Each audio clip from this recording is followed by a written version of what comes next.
Welcome back to Tips from the Top. I'm your host, John Prieto. And today's topic is about drones.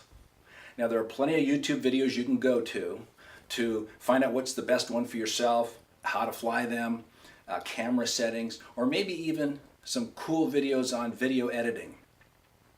But that's not what I want to talk about today. What I want to talk about today are the rules and regs so we don't get into trouble. And my guest today is Gus Calderon, who's an expert on the rules and regs when it comes to drones. So my first question, Gus, is who's in charge of this airspace up here? Good question, John. Well, the Federal Aviation Administration, or the FAA, is responsible for the safety of flight in the entire national airspace system. Okay. Do they put out any general parameters that I need to stay within? Yes, there are rules for people who are flying their drones for recreational use or hobby use, and then a separate set of rules for people who are using them for commercial purposes. Height, distance, speed, anything like that? Absolutely. Whether you're flying for a hobby or for commercial purposes, you need to keep the drone within visual line of sight. In other words, you need to be able to see that drone at all times while it's in the air, and also you need to keep it below 400 feet. You mentioned commercial use. If I want to, if I got a call from one of my favorite realtors and they say, hey JP, could you video this house for me and bring your drone out, can I just go help myself or do I need to do something special? Well, technically no. FAA is very clear about this. Either you're using the drone exclusively for a hobby or recreational purpose, or if it's for anything else, even if you don't receive money for it, it's still considered a commercial application. You need to follow those rules and guidelines. And some licensing, I'm assuming, comes along with that. That's correct. You need to apply to the FAA and get a license as well. I've been leading Gus along because I took the time, took the required courses, went down to the FAA, took the exam, and I got my license earlier this year. So this is what it looks like. So if you're going to hire somebody, make sure they're licensed.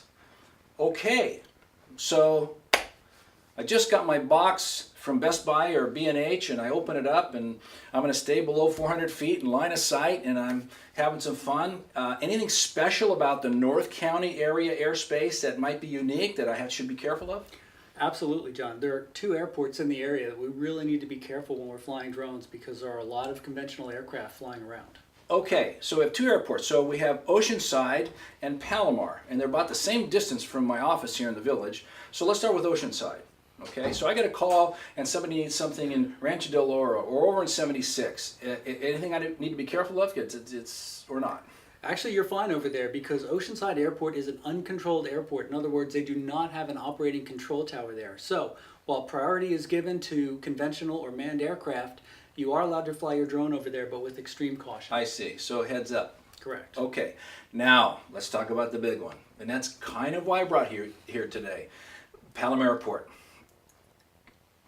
Aircraft control tower, lots of commercial airlines and business airplanes and jets coming in and out of there.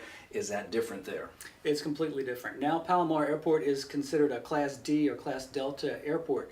So with the operating control tower there are a whole set of regulations that apply, and you are prohibited flying your drone within 5 miles of the center of that airport. 5 miles. Okay, so 5 miles, and I've drawn the circle around the map, and that includes almost all of Calavera Hills, all of Bresci Ranch, most of La Costa, all of Aviara, all of the coast, Terramar, and most of Old Carlsbad. So, wait a second. I get a call and I can't go, what do I do if I want to shoot a home in that neighborhood? That's a lot of homes. It is. There's a lot of area that's basically restricted. However, there is a process where you can apply to the FAA. And you can tell them how specifically you're going to operate safely close to the airport, and if they approve your application, they will send you a certificate of waiver or authorization, and that will allow you to fly your drone near the airport. Of course, I've been leading Gus in these questions. He helped me, and this is one of his field of expertise. He helped me file and get a certificate of authorization and waiver for that specific area. So I'm able to fly in that neighborhood. So here's the takeaway, and thank you for helping me with this, Gus. Here's the takeaway. If you're going to fly commercially or if you're going to hire somebody, make sure that A, they're licensed, and make sure if they're in those neighborhoods that they have a waiver. Thanks for coming by, Gus. You're welcome. I hope this helps. If you got any questions or want to reach out to Gus directly, I'll post his name and phone number. It's John Prieto, Tips from the Top. Thanks for watching.